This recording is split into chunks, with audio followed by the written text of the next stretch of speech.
Hello everybody and welcome to a new project for me in 2020.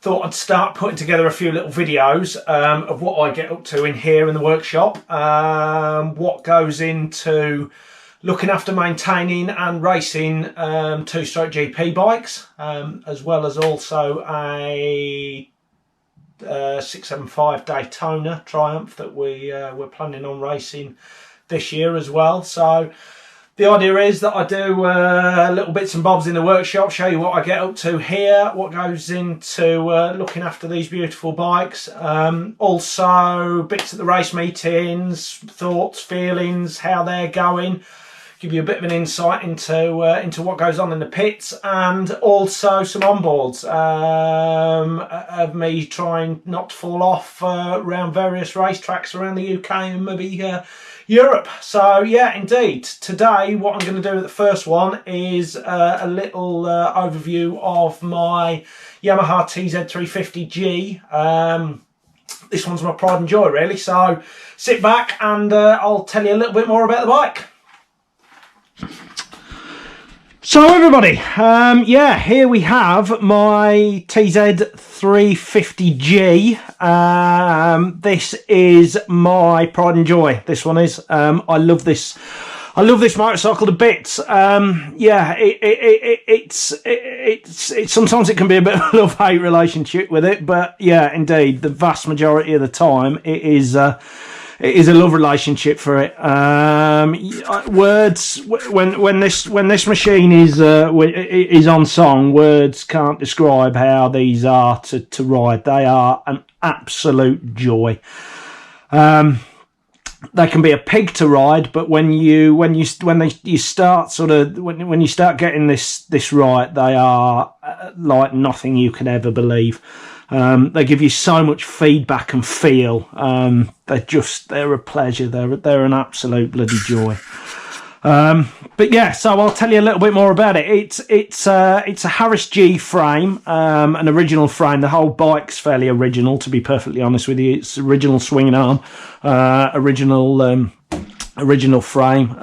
The forks, well, the externals are original on it, but they have been Maxidized, so they've got a Maxton cartridge in here. The motor is done, so I've got two motors for this. This particular one is number 2 motor that's in it at the moment. The second one is away with this man here, Team Bats, Lou, who looks after the motors on my 350. I don't generally, I do the top ends on them, but Lou looks after the bottom ends on them. The 250 motors I tend to kind of build myself, but Lou does such a good job on these that yeah, they always go back to Lou for him to look after. This was the original motor that came in the bike. It's got original crankcases on it. The other motor's got some converted RD cases on it. But yeah, so they're amazing bits of kit. It's a 6-port barrel that's had the transfers cleaned up on it, but not a tremendous amount else. It's got one of Lou's very special heads on there. We run HPI ignition, which is just a very good quality ignition. 6-speed gearbox in race shift I run. We run the 38mm Mikuni 38mm power jet carbs with a UFO insert in them. At the moment, this has got a Davis Motorsport shock on with a remote reservoir, but that is about to change. I'll feature what we're going into there in a later video. But yeah, that's a bit of a work in progress.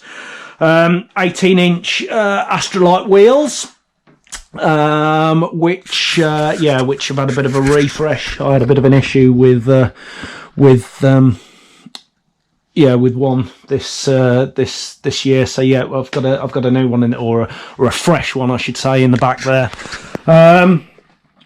We run AP Racing Lockheed twin discs on, twin calipers on EBC 280mm discs.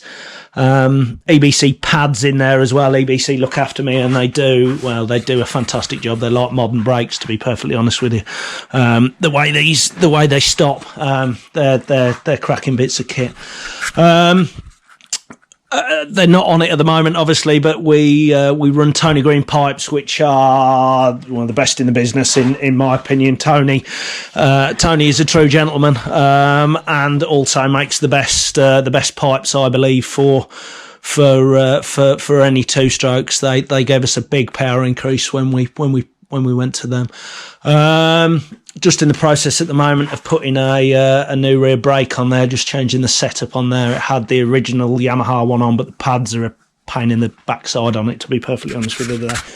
They fall out left, right and centre. Run the Koso, just a little Koso digital temperature gauge there, and Skitsu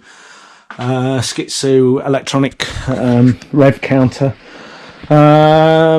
Indeed. What else can I tell you about this bike? I've had it about 3 years, coming up 3 years now. Bought it from an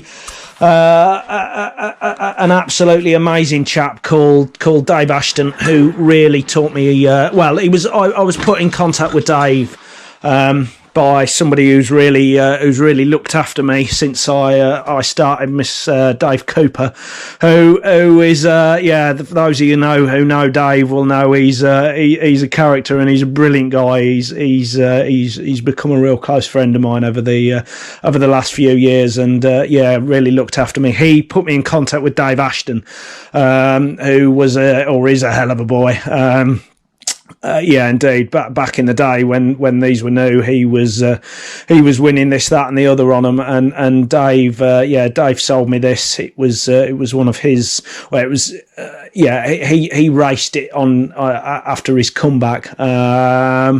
It's in the blue I run on all my bikes is in tribute to Dave Ashton. Really, it was a colour that's what he raced back in the day, and. Ever since then, I've had all my bikes in that blue. Ford Monza blue it is, and I do happen to really like the colour myself, but also it's kind of in keeping with Dave and a bit of a tribute to him, really. So the three guys who really have helped me on with this, and Dave Ashton, Dave Cooper, and Lou Batty, they put up with all my stupid questions and have really sort of looked after me over the last few years, and entrusted quite an amount of knowledge to me, really. So. Testament to them, and thank you very much, guys, for sort of putting up with all my stupid questions. So that's a bit of a look round my 350. Over the next couple of videos, I'm going to give you a bit of a tour of the other two bikes, 675 and the 255 KE.